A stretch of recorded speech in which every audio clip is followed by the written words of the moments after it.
राज्यामध्ये वेगवेगळ्या जिल्ह्यात वैद्यकीय महाविद्यालयांना मंजुरी मिळालेली आहे. त्यामध्ये वर्धा जिल्ह्यातील हिंगणघाट येथे देखील एक वैद्यकीय महाविद्यालय होत आहे आणि हा मुद्दा हिंगणघाटकरांसाठी अतिशय महत्त्वाचा झाला होता आणि आता या वैद्यकीय महाविद्यालयाच्या अनुषंगाने पुढील प्रक्रिया देखील सुरू झालेली आहे. सध्या काय परिस्थिती आहे हिंगणघाट येथील वैद्यकीय महाविद्यालयासंदर्भात आपण त्याकरिता आपण हिंगणघाट येथील आमदार समीर भाऊ कुणाल यांच्याकडून जाणून घेऊ. भाऊ, काय सध्याचे अपडेट आहेत? वर्धा जिल्ह्याला मंजूर झालेलं शासकीय वैद्यकीय महाविद्यालय हे आपण हिंगणघाटला व्हावं म्हणून प्रयत्न केला. नागपूरच्या अधिवेशनामध्ये मी तिथं आंदोलन केलं. मी स्वतः माझ्या आमदारकीचा त्याग करण्याचं पत्रसुद्धा दिलं आणि माझ्या पत्राला माननीय मुख्यमंत्री देवेंद्र फडणवीस साहेब यांनी होकार देऊन वर्धा जिल्ह्याला मंजूर झालेलं शासकीय मेडिकल कॉलेज हे हिंगणघाटला जाम इथे करण्याचं त्यांनी मान्य केलं.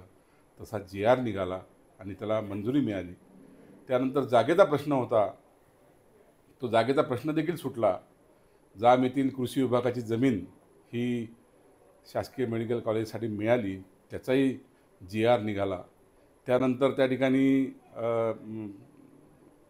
शासकीय यंत्रणेने त्या ठिकाणी याची अपॉइंटमेंट केली. जो त्याचे पूर्ण आराखडे, इस्टिमेट आणि सर्व बनवण्यासाठी वास्तुविशारदाची त्या ठिकाणी नेमणूक झाली. त्यांनी पूर्ण वास्तुविशारदांनी सर्व याचे कागदपत्र तयार केले.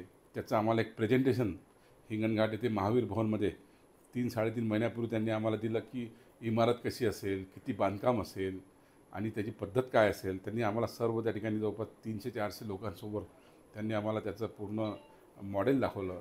त्यानंतर त्या मॉडेलला त्यांनी सबमिट केलं, त्याचं इस्टिमेट तयार झालं आणि इस्टिमेट तयार करून आता ते त्याला मान्यतेसाठी ते केलेलं आहे.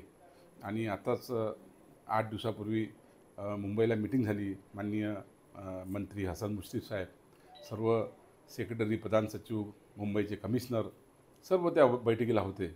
आपले पालकमंत्री भोयर साहेबसुद्धा होते आणि त्यावेळेला आम्ही हा विषय चर्चा केली.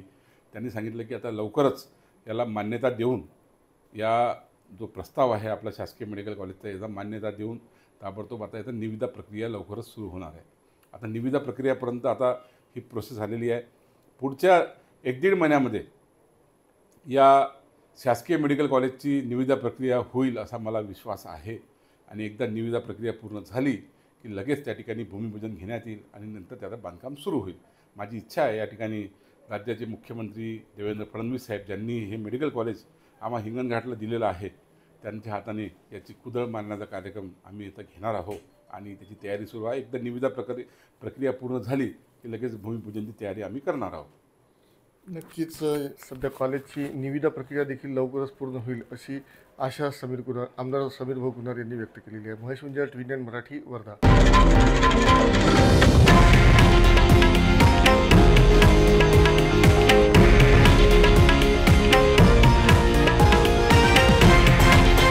हे आहे देशातील नंबर 1 न्यूज नेटवर्क आणि आपण पाहत आहात TV9 मराठी, एकमेव.